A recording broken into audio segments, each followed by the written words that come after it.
Chapter 7, Right Triangle Trigonometry. Lesson 7.4, Special Right Triangles. Some triangles have special lengths of the sides.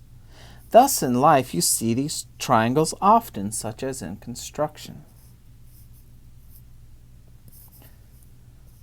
Our first special right triangle is a 45, 45, 90.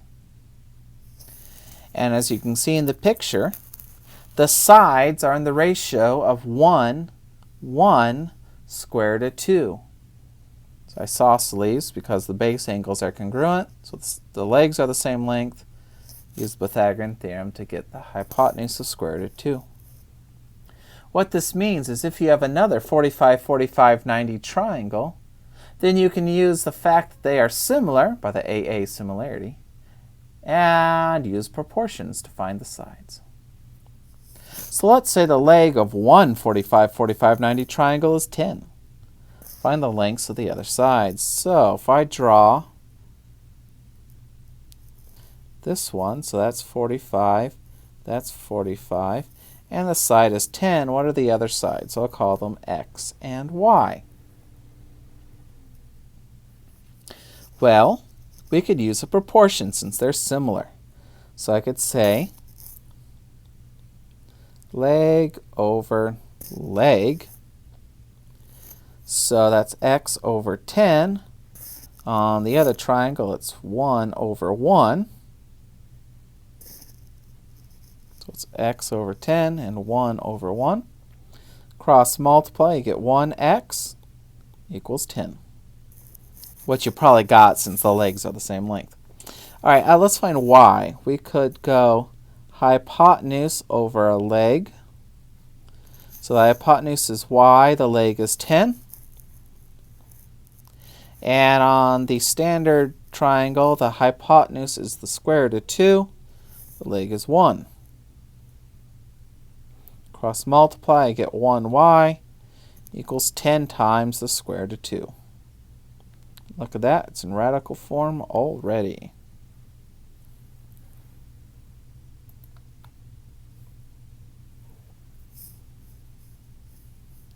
The other special right triangle is a 30, 60, 90. And its sides go 1, 2, square root of 3.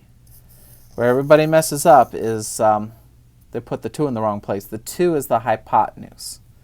The 2 is the hypotenuse. The 2 is the hypotenuse. 1, 2, square root of 3. So let's say we have a 30, 60, 90 triangle, and the hypotenuse is 4. Oh, students also ask, how do I know which angle is the 30 and which one's the 60? Well, the smaller angle is the 30, the bigger angle is the 60.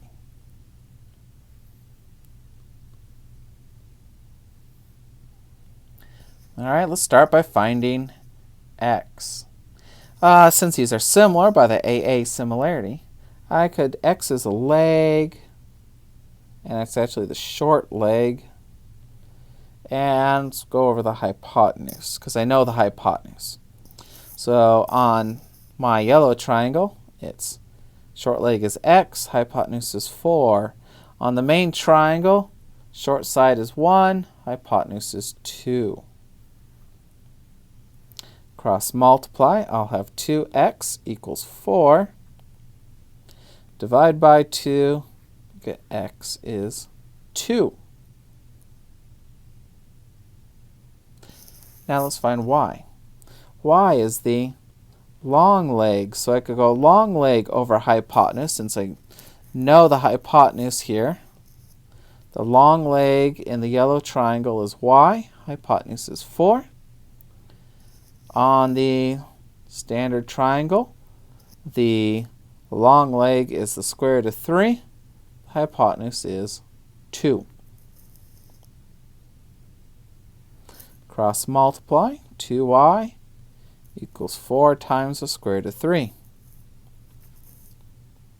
Divide by 2. Well, 4 divided by 2 is 2 times the square root of 3.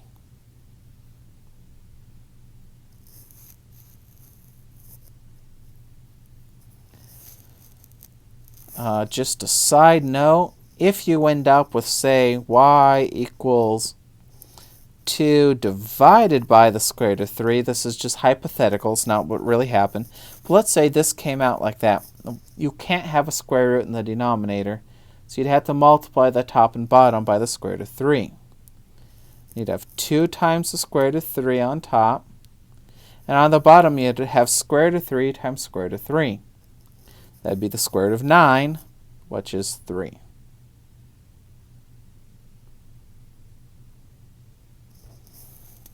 It's called rationalizing. That's all there is for today. Have a good day.